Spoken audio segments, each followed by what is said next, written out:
بسم اللہ الرحمن الرحیم۔ السلام علیکم۔ درباری ٹی وی یوٹیوب چینل پر آپ سب کو خوش آمدید کہتے ہیں۔ میں اپنی زندگی کی وہ رات کیسے بھول سکتی ہوں جب میں دلہن بن کر بیٹھی ہوئی تھی، لیکن میرے اندر ارمان نام کی کوئی چیز نہیں تھی۔ میرا دلہا بھی کمرے میں نہیں آیا تھا اور مجھے عجیب سی گھٹن کا احساس ہو رہا تھا۔ کمرہ پوری طرح پھولوں سے سجا ہوا تھا، لیکن پھولوں کی یہ خوشبو مجھے کوئی خوشی نہیں دے پائی تھی، کیونکہ میرے دل کی دنیا لٹ چکی تھی۔ میری اماں نے میری شادی میری مرضی کے خلاف کر دی تھی، جبکہ میں اپنے بھائی کے دوست ارباز سے محبت کرتی تھی، لیکن اماں نے نہ جانے کس سے میرا رشتہ طے کر دیا تھا اور مجھے تصویر دکھانا تک گوارا نہیں کیا تھا، اور نہ ہی میں نے اماں سے اس بات پر کوئی اصرار کیا تھا۔ جب ارباز نہیں تو پھر کوئی بھی ہوتا، کیا فرق پڑتا تھا؟ لیکن مجھے کیا معلوم تھا کہ میری اماں تو اس بات کا بھرپور فائدہ اٹھائے گی اور میری شادی ایک ایسے مرد سے کر دے گی جو کسی قابل ہی نہیں تھا۔ سیج پر بیٹھ کر آنے والے وقت کے بارے میں سوچ کر ہی مجھے نفرت کا احساس ہو رہا تھا۔ میں ارباز کی جگہ کسی اور کو نہیں دینا چاہتی تھی، لیکن اس وقت میرے قدموں تلے زمین ہی نکل گئی جب دو کانپتے ہوئے جڑیوں زدہ ہاتھوں نے میرا گھونگھٹ اٹھایا۔ اپنے دلہے پر نظر پڑتے ہی میری چیخ نکلتے نکلتے رہ گئی۔ وہ دکھنے میں 100 سال سے بھی زیادہ کا معلوم ہو رہا تھا، اور میں تو ابھی صرف 18 سال کی ہوئی تھی۔ پہلے تو مجھے لگا کہ شاید دلہے کی جگہ کوئی خاندان کا بڑا بزرگ کمرے میں آ گیا ہے، لیکن جب اس نے مجھے میری دلہن کہہ کر مخاطب کیا تو مجھے یقین آ گیا کہ یہی میرا دلہا ہے۔ لیکن میری ماں میرے ساتھ ایسا کیسے کر سکتی تھی؟ یہ سوچ کر ہی میری روح کانپ گئی تھی کہ مجھے اپنی آنے والی زندگی اس بڈھے کے ساتھ گزارنی ہوگی۔ اس کا ہڈیوں والا چہرہ اور کانپتا وجود دیکھ کر میرے رونگٹے کھڑے ہو رہے تھے۔ جو بھی تھا، میں اس شخص کو کسی طور اپنا شوہر نہیں مان سکتی تھی۔ اس نے اپنے انہی لرزتے کانپتے ہاتھوں سے 4 سونے کے کڑے نکال کر میرے ہاتھوں میں پہنانے کی کوشش کی تو میں فوراً ہی اٹھ کر کھڑی ہوگی۔ اس کے لیے تو اپنے ہاتھوں پر قابو کرنا بھی بہت مشکل تھا۔ میرے لیے سب کچھ اتنا غیر متوقع تھا کہ میں خود کو سنبھال بھی نہیں پائی تھی۔ اب بھی یہ سب مجھے کوئی خواب ہی معلوم ہو رہا تھا۔ مجھے ابھی اور اسی وقت واپس اپنے گھر جانا تھا۔ میں اس بڈھے کے ساتھ نباہ نہیں کر سکتی تھی۔ میں نے اپنے اس بڈھے شوہر کا ہاتھ بری طرح جھٹکا تو سارے کڑے ادھر ادھر گر گئے۔ میرا خون بری طرح کھول رہا تھا۔ شادی کے نام پر مجھے زندہ دفن کر دیا گیا تھا، اور یہ بات مجھے کسی صورت قبول نہیں تھی۔ میرا نام بانو تھا اور میں کم عمر ہونے کے ساتھ ساتھ بہت ہی خوبصورت اور پرکشش بھی تھی۔ جو مجھے دیکھتا میری تعریف کیے بنا نہ رہ پاتا۔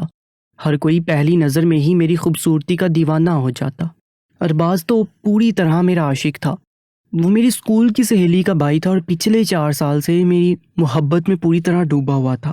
اس کی محبت پا کر میں خود کو بہت خوش قسمت سمجھ رہی تھی، لیکن مجھے کیا خبر تھی کہ میری قسمت اتنی بدصورت ہوگی۔ مجھے اپنے لیے کسی شہزادی کی توقع ہرگز نہیں تھی، لیکن اس قدر عمر رسیدہ انسان کو بھی قبول کرنا ممکن نہیں تھا۔ میرے ساتھ بہت بڑا دھوکہ ہوا تھا، اور یہ دھوکہ میری ماں نے ہی کیا تھا۔ وہ بڈھا مجھے بار بار پیاری دلہن کہہ رہا تھا، لیکن مجھے اس سے کوئی غرض نہ تھی۔ اسے تو شاید ٹھیک طرح سے دکھائی بھی نہیں دے رہا تھا۔ مجھے اپنے حسن پر بڑا ناز تھا، اور میں ہمیشہ یہی سوچتی تھی کہ میرا شوہر تو پہلی ہی نظر میں گھائل ہو جائے گا، لیکن یہاں تو معاملہ ہی الٹ ہو چکا تھا۔ میرے شوہر کی بینائی کچھ ٹھیک ہوتی تو اسے میں صحیح طرح سے نظر آتی۔ میں اس کی بات سنی انسنی کرتے ہوئے کمرے سے باہر نکل آئی۔ باہر کچھ جوان عورتیں موجود تھیں جو مجھے دیکھ کر ہنستے ہوئے کہنے لگی کہ شادی کی رات تم کیوں کمرہ چھوڑ کر نکل آئی ہو؟ واپس کمرے میں جاؤ، کہیں ہمارا دادا تمہارے بغیر اداس نہ ہو جائے۔ ان کی ہنسی میں چھپا تمسخر مجھے بخوبی سمجھ آ رہا تھا۔ میں نے غصے میں کہا کہ میں کیسے اس بڈھے کے ساتھ رہ سکتی ہوں، یہ تو میرے پردادا کی عمر کا ہے۔ تو وہ عورتیں ہنس کر کہنے لگی کہ تمہاری ماں کو 2 لاکھ روپے یوں ہی تو نہیں مل گئے ہیں، اب تمہیں ہمارے دادا کے ساتھ زندگی بھر رہنا ہوگا، کیونکہ تمہاری ماں نے تمہاری شادی نہیں کی بلکہ 2 لاکھ روپے کی عوض تمہیں بیچ دیا ہے۔ ان کی بات سن کر میں ہکا بکا رہ گئی۔ میرا شوہر ان کا دادا تھا، یعنی میں ان کی دادی بن چکی تھی۔ وہ بھی مجھ سے پہلے بھی نہ جانے کتنی شادیاں رچا چکا تھا، اور شاید وہ عورتیں ٹھیک ہی کہہ رہی تھی کہ کیونکہ میری شادی سے پہلے اماں نے بہت زیادہ پیسے خرچ کیے تھے اور مجھے بتایا تھا یہ پیسے تمہارے سسرال والوں نے شادی کی خریداری کے لیے دیے ہیں، لیکن مجھے یہ نہیں معلوم تھا کہ یہ پیسے دراصل اس لیے دیے گئے تھے تاکہ اماں مجھے اس بڈھے کے ساتھ رخصت کر دے۔ میری ماں شروع سے ہی بہت لالچی تھی۔ ہم نے ہمیشہ سے ہی غربت دیکھی تھی، اس لیے جہاں 4 پیسے نظر آتے میری ماں پاگل ہونے لگتی، لیکن مجھے یہ نہیں معلوم تھا کہ اپنی لالچ میں اندھی ہو کر وہ میرے بارے میں سوچنا ہی بھول جائیں گی۔ اب گھر واپس لوٹنے کا بھی کوئی فائدہ نہیں تھا، کیونکہ اگر اماں نے اس قدر پیسے لیے تھے تو وہ کبھی مجھے اپنے گھر واپس نہیں رکھ سکتی تھی۔ میں اپنی جوانی کیسے اس بڈھے کے ساتھ ضائع کر سکتی تھی؟ میری شادی سے پہلے اماں نے گھر میں ایک کمرہ تعمیر کروایا تھا اور گھر کی چھت بھی بنوا لی تھی۔ اس وقت مجھے ارباز کی محبت کے بچھڑنے کا غم اس قدر تھا کہ میں اس بات پر دھیان ہی نہیں دیا کہ اماں کے پاس اس قدر پیسے آئے کہاں سے، اور اگر میرے سسرال والوں نے بھی دیے ہیں تو کیوں دیے ہیں؟ اس بات کا جواب آج مجھے مل گیا تھا، لیکن بہت دیر ہو چکی تھی۔ میں تھکی ہاری واپس کمرے میں لوٹ آئی تھی۔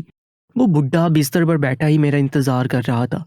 شاید اسے یہ بات اچھی طرح معلوم تھی کہ میں اسے چھوڑ کر کہیں نہیں جا سکتی ہوں۔ مجھے کمرے میں داخل ہوتے دیکھ کر وہ مسکرایا تو میری جان پوری طرح ہی جل کر خاک ہو گئی۔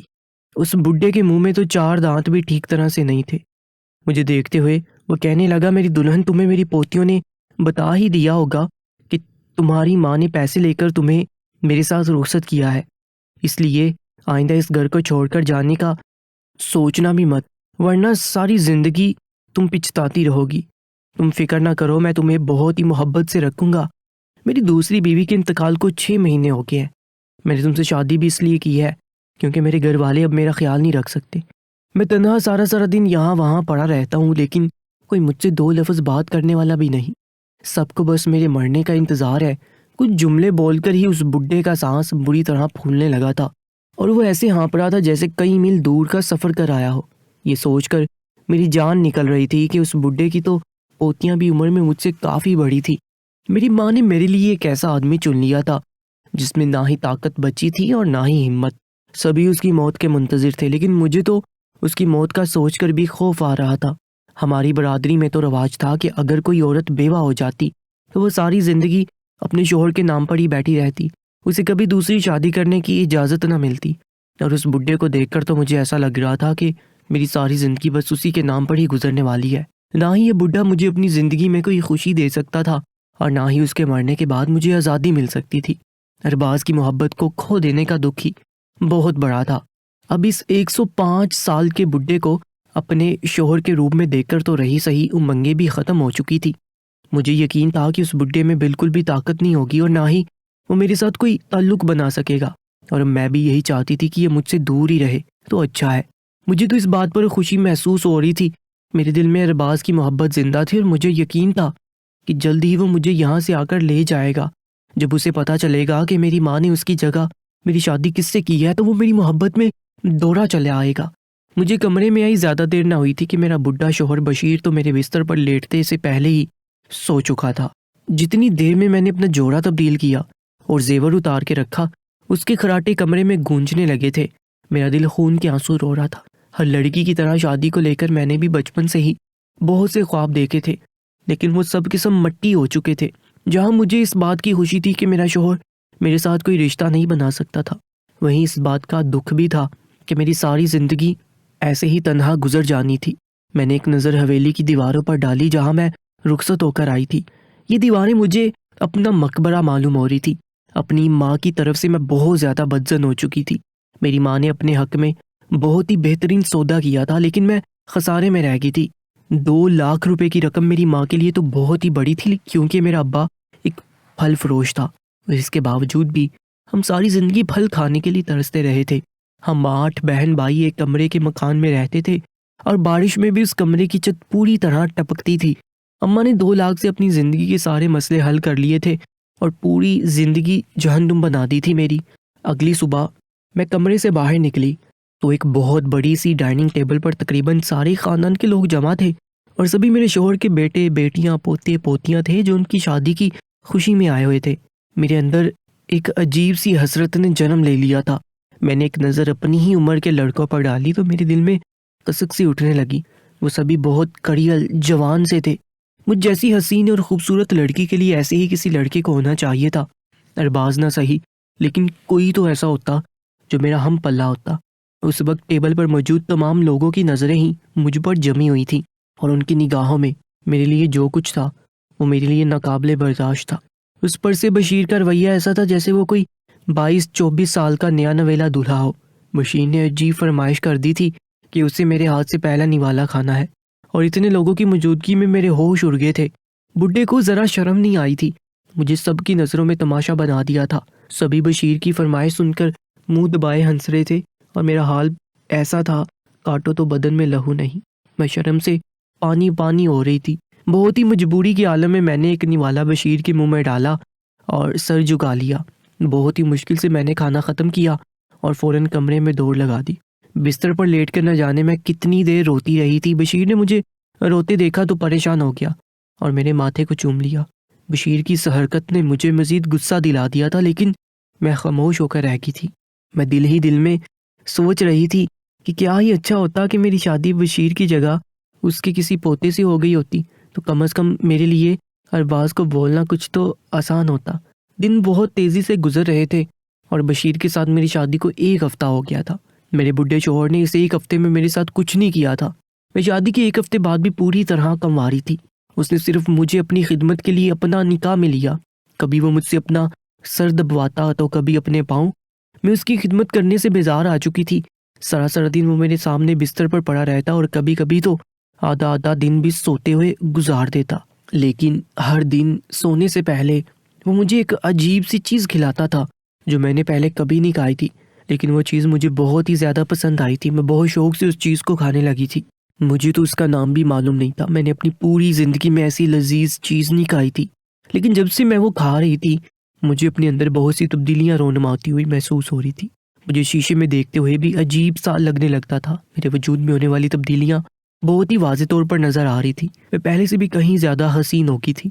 میں خود کو شیشے میں دیکھتی تو خود پر سے نظر ہی نہ ہٹا پاتی۔ صرف یہی نہیں بلکہ میرے جذبات اور احساسات میں بھی بہت زیادہ تبدیلی آ گئی تھی۔ میرا دل کسی اور ہی لے پر دھڑکنے لگا تھا اور یہ بات میری سمجھ سے باہر تھی۔ ایک دن میری ایک پوتی نے آ کر بتایا کہ آپ کی کوئی دوست ملنے آئی ہے۔ میں فوراً ہی ڈائننگ روم میں گئی تو یہ دیکھ کر حیران رہ گئی کہ وہاں میری دوست کے ساتھ ارباز بھی بیٹھا تھا۔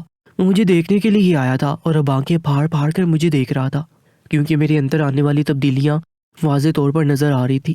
میرے دل میں خوشی کی ایک لہر دوڑ گئی تھی۔ مجھے یقین تھا کہ وہ مجھے اپنے ساتھ لے جانے کے لیے کوئی نہ کوئی راستہ نکال ہی لیتا، لیکن اس وقت میرے جذبات پوری طرح ٹھنڈے پڑ گئے تھے۔ جب اس نے مجھے سر جھکائے شادی کی مبارکباد دی اور خوش رہنے کا کہا، مجھے ارباز سے اس رویے کی امید ہرگز نہیں تھی۔ وہ تو دن رات ساتھ جینے مرنے کی قسم کھاتا تھا اور اب ایک پل میں ہی بدل گیا تھا۔ میں نے اپنے آنسو حلق میں اتارے اور ارباز سے کہہ دیا کہ وہ آئندہ میری چوکھٹ پر قدم بھی نہ رکھے۔ میرا دل بری طرح ٹوٹ چکا تھا۔ اماں کے بعد ارباز نے بھی پوری طرح مجھے دھوکہ دیا تھا۔ میں واپس اپنے کمرے میں چلی آئی تھی۔ بشیر کی جو بات مجھے پہلے اچھی لگ رہی تھی اب وہی بات مجھے زہر لگنے لگی تھی۔ اس کی کھلائی ہوئی لذیذ چیز کھانے کے بعد جو میرا دل کرتا اس بات کو زبان پر لانے میں بھی مجھے شرم آتی تھی۔ مجھے بشیر کے گھر میں نہ ہی کھانے پینے کی کوئی کمی تھی اور نہ ہی کسی بھی چیز پر کوئی روک ٹوک، بلکہ یہاں تو میں سب سے بڑی تھی۔ لیکن جس چیز کی کمی کا احساس مجھے سب سے زیادہ ستا رہا تھا اس کی وجہ سے میں بے چین ہو گئی تھی۔